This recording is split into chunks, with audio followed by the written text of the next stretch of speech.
আরে মামা, কাহিনীটা বুঝছিস? মাইয়া মানুষ কালা হইলে দাম নাই, আর পোলা মানুষের কথা কি কম। পোলা মানুষের যদি পকেটে টাকা না থাকে, পোলা মানুষের কোনো দাম নাই। টাকা ছাড়া বাড়ির বাইরে বাইরো, গাড়িতে উঠবা তাও তোমার কেউ উঠাইতো না। রেস্টুরেন্টে যাবা খাইতে, তোমার রেস্টুরেন্টে ঢুকতেই দিত না টাকা না থাকলে। আর প্রিয় মানুষের কাছে টাকা ছাড়া যাবা, ভুলে যাও প্রিয় মানুষের কাছে টাকা ছাড়া যাইতে। কারণ প্রিয় মানুষটা হলো গিরগিরি কিন্তু রং বদলায়। যখন তোমার কাছে টাকা থাকবে, প্রিয় মানুষটা তোমার কাছে কিছু বুঝবে না। যখন পকেটে না থাকবে, তখন তোমাকে দূরে ঠেলে দিতেও তার মনে একটু কামড় দেবে না, যে যে আমার জন্য এত কিছু করলো তাকে আমি দূরে সরাই দিচ্ছি। তুমি টাকা ইনকাম করো, টাকা ইনকাম করতে যতই কষ্ট হোক না কেন, তুমি একবার টাকা ইনকাম করো, টাকার মুখ দেখো তুমি একবার, দেখবা রিক্সাওয়ালা তোমার বাড়ির সামনে থাকবে, রেস্টুরেন্টে গেলে স্যার বলে সালাম দেবে।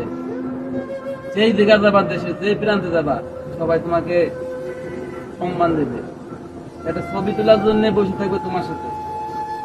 তুমি যদি দামি গাড়ি নিয়েও থাকো না মামা, কেউ তোমার দেখবে না। কিন্তু ওই একই জায়গায় যদি শাহরুখ সালমান থাকে, সবাই শাহরুখ সালমানের দেখবে। তো নিজের মতো করো। ওই কে কি করছে, কে কি করবে, ওইটা নিয়ে কারোর পিছনে ঘুরো না। নিজেকে নিজের মতো তৈরি করো, আর টাকা পয়সা ইনকাম করো। তাহলে ঘরেও দাম পাবা, প্রিয় মানুষের কাছেও দাম পাবা, বন্ধু বান্ধবের কাছে তো দাম পাবাই। আর রাস্তায় বাইরে তো সম্মানের অভাব নাই রে মামা। শুধু খালি টাকা ইনকাম করতে শিখো।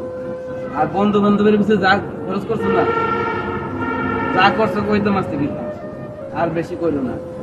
এখন একটু বন্ধ করে ওই টাকাটা জমায়ে নিজে কিছু একটা করো। মেয়ের পিছনে টাকা বেশি উড়ায় না। ওই রেস্টুরেন্টে যা খরচ করছো ওই পর্যন্তই থাক, আর বেশি খরচ করো না। একদিন ওই টাকা দিয়ে তুমি বড় কিছু হইতে পারবে না। মনে সাহস আর বল রাখতে হবে। আর মায়ের পিছনে দৌড়ানোর কোনো অভ্যাস থাকলে সেটা বাদ করো।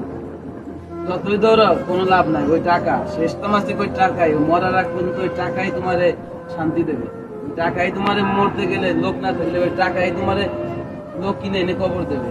মামা আর কিছু বললাম না।